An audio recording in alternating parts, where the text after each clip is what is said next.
Welcome to Friendly Money, building financial independence for beginners. In today's video, we're going to talk about how to build a budget that actually works. For some of you, I'm sure this sounds all too familiar. It's payday and you feel pretty good about yourself. Now, in the back of your mind, you know you should be saving, and you also know you should be paying off your credit card debt. But by the time the end of the month rolls around, you're asking yourself, where did all my money go?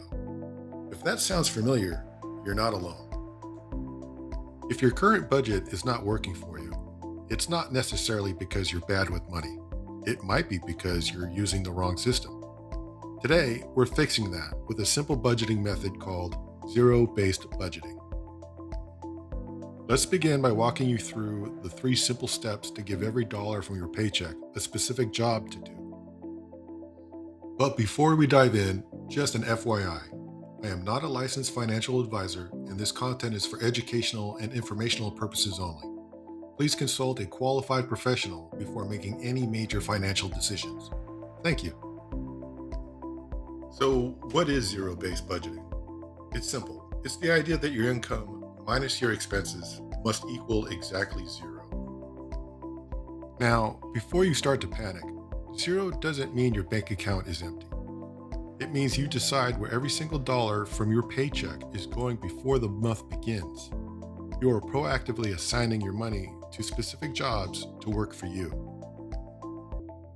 Unfortunately, it's very common for some people to budget like this. Income minus expenses equals whatever is left over. When you use zero-based budgeting, if you have $3,000 in income, your expenses, savings, and debit payments must total $3,000. Okay, let's walk you through exactly how to set up your own zero-based budget.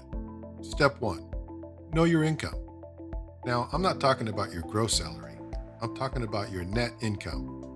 That's the exact dollar amount that's deposited into your bank account after taxes, benefits, and deductions.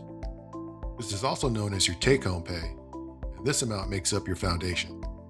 So for this example, let's say your net income is $3,000.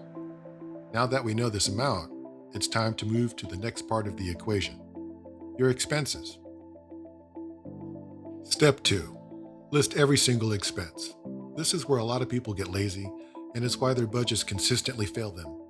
For zero-based budgeting to work, you need to list every single expense and separate them into 2 buckets, representing your total allocated expenses.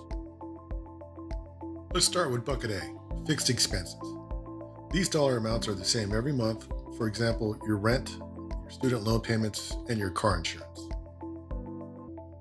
After you calculate your fixed expenses, you can move on to bucket B, variable expenses. Now, these dollar amounts can change every month. For example, how much do you spend on your groceries, gas, entertainment, personal care? In this bucket is where you'll do most of your cost cutting. But it's also where you need to be realistic. Don't budget $50 for groceries if you're consistently spending $400. If you do that, you're just wasting your time and setting yourself up for failure. Finally, step 3, assign every dollar a specific job. This is the core principle of zero-based budgeting. This is where you take your $3,000 net income each month and assign every hard-earned dollar a specific job. So, for this example, if your fixed expenses total is $1,500 and you subtract that amount from your net income of $3,000, that would leave you with $1,500 remaining. Now let's talk about your variable expenses and debt payments. Let's say you estimated $400 for your groceries, $150 for your gas and transportation, and $100 for your debit and credit card minimum payments. Now please note, I'm listing these minimum payments here just to keep the example simple, but normally you would treat them as fixed expenses. Now all of this should total $650.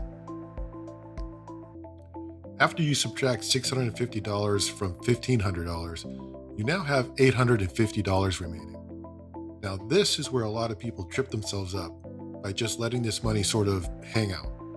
Eventually, they spend it all on frivolous impulse buys. But with zero-based budgeting, you assign this remaining $850 to specific jobs. For example, for job number 1, set up an emergency fund for life's unexpected expenses like car repairs. And let's say you assign $300 to this fund. For job number 2, set up an entertainment fund, because after all, you work to live, you don't live to work. And let's say you assign $200 to this fund. Finally, for job number 3, set up a debt fund, which is money on top of your minimum payments used for accelerating paying off your highest interest debt as soon as possible. And let's assign the remaining $350 to this fund. Now please keep in mind, these jobs and dollar amounts may differ based on your own specific goals. That's it. Income minus your fixed expenses, variable expenses, emergency fund, entertainment fund, and your debt fund equals 0. When you see $350 in your budget marked for your debt fund, you're unlikely to spend it on unnecessary impulse buys. But remember, discipline is key. Please keep in mind, zero-based budgeting isn't about restriction. It's about control. This budget gives you permission to spend the money you assign to your entertainment fund, guilt-free, because you know your rent is covered, your debt is being aggressively paid down, and your emergency fund is on track. If you struggle with impulse buys, this system will help you prevent them. If you tend to overspend on groceries, this system forces you to decide how much you can spend before you enter the store. Now, I'm not going to lie to you, the hardest part is going to be your first month. But now that you have this blueprint, every month you can refine your categories and adjust your spending based on previous month's experiences. It's not just about copying and pasting. It's about adjusting your budget to reflect real-world spending. The sooner you can implement zero-based budgeting, the sooner you can finally stop stressing about where your paycheck went, because you know exactly how you spent every dollar. Let me know in the comments, what's the hardest category for you to budget, groceries or entertainment?